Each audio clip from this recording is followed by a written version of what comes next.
Welcome to our channel. In this video, we're starting a travel series through Ireland, taking you along on our holiday and sharing what it's really like to travel here, from the long travel days to the small moments that make a place feel special. Our goal with this series is to show you the kinds of things you might actually experience as a traveler, how easy it is to get around, what the days feel like, and the places that stood out to us along the way. Some moments will be iconic, others more everyday, but all of that is part of the journey. So whether you're planning your own trip to Ireland or just love traveling from home, we're glad you're here, so let's get started.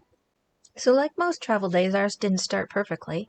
I woke up with a migraine, which was never ideal when you're about to cross the Atlantic.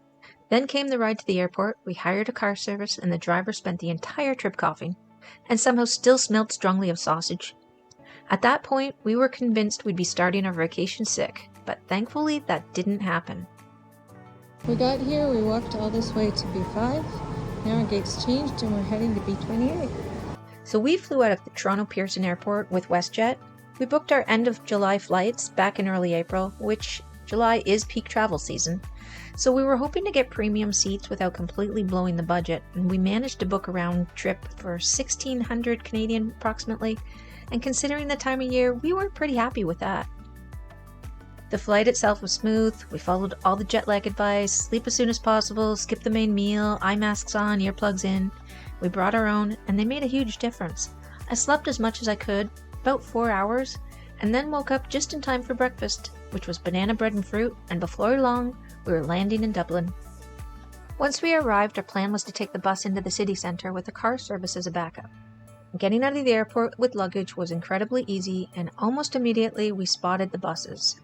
And there's a ticket booth just outside, and they also had staff there trying to help you choose the best stop that you would need. We did kind of realize fairly quickly, though, that we would want to check it ourselves because they hadn't heard of our hotel. And so Andrew did just that, and he did find closer stops than the ones they did suggest. So we think it's definitely worth checking that out for yourself. So then we loaded our suitcases underneath, we hopped on, and we were on our way. These buses only stop at specific locations, so do expect a short walk afterwards. Ours was about 2 blocks, short blocks, which wasn't bad at all. One quick tip: buying tickets at the airport cost us about €12.50 per person, but booking online ahead of time would have been closer to about €9. So if you know you'll be taking the bus, pre-booking is the way to go. So Dublin hotels are expensive, and we'll share where we stayed in a separate video if anyone is interested. So since we were only staying one night at the beginning of our trip, we didn't dive too deeply into public transit. So after dropping off our luggage, we got an Uber, and so we headed straight to Kilmainham Gaol, which was high on our list. Now if you're planning to visit Kilmainham Gaol, this part is important. Tickets go on sale 28 days in advance at midnight Ireland time, and they sell out almost instantly during peak season. We actually forgot to book on time, and we thought we'd missed our chance. But if you keep checking, they do release more tickets later.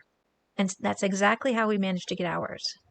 So we arrived a little early, and we hadn't eaten lunch yet, so we stopped at the small cafe on site for a quick snack before the tour, which was definitely needed.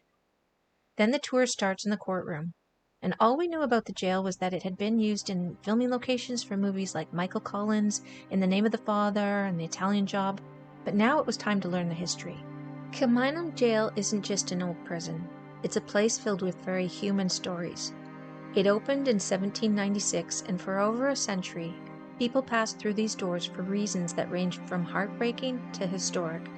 Some prisoners were here for things we wouldn't even consider crimes today: stealing food, being unable to pay debts, or simply being poor at the wrong time. Men, women, and even children were imprisoned here, often in cold, overcrowded cells with very little light or comfort. But Kilmainham is also where Ireland's path to independence becomes deeply personal. Many of the leaders of the 1916 Easter Rising were held here, walking these same corridors, knowing what likely awaited them. Several were executed in the prison yard, and their deaths would go on to change the course of Irish history. What makes this place so powerful is the contrast: ordinary people locked up for survival, and others imprisoned for believing their country could be free. You're not just learning history here, you're standing in it. The guided tour takes you through these stories and carries them right through to the end of the Irish Civil War in 1923, when the prison finally closed. When you leave, it's hard not to feel the weight of what happened here, and how much it shaped modern Ireland. Afterward, we took a taxi back to our hotel. and the driver was really friendly and gave us suggestions on places to see the next day. One of these being the Powers Court waterfall, which, although beautiful, ended up affecting a lot of the rest of our trip.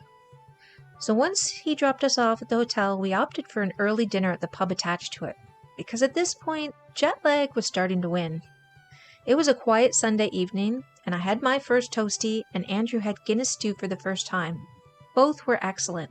One thing we noticed right away, Ireland is fantastic at clearly labeling allergens on menus, which makes dining out so much easier for some people.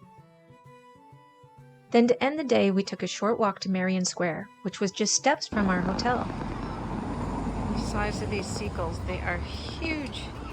If you like the sound of seagulls, you'll feel right at home here. Now, Merrion Square is one of Dublin's most elegant Georgian squares, surrounded by colourful historic townhomes.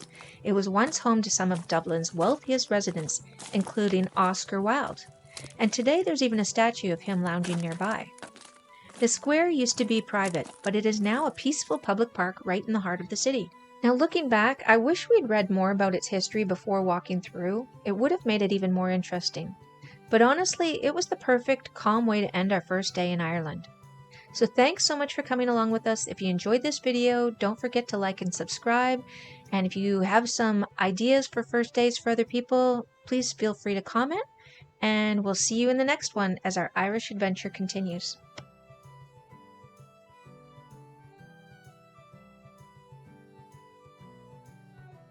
Thanks for watching. Talk to you later.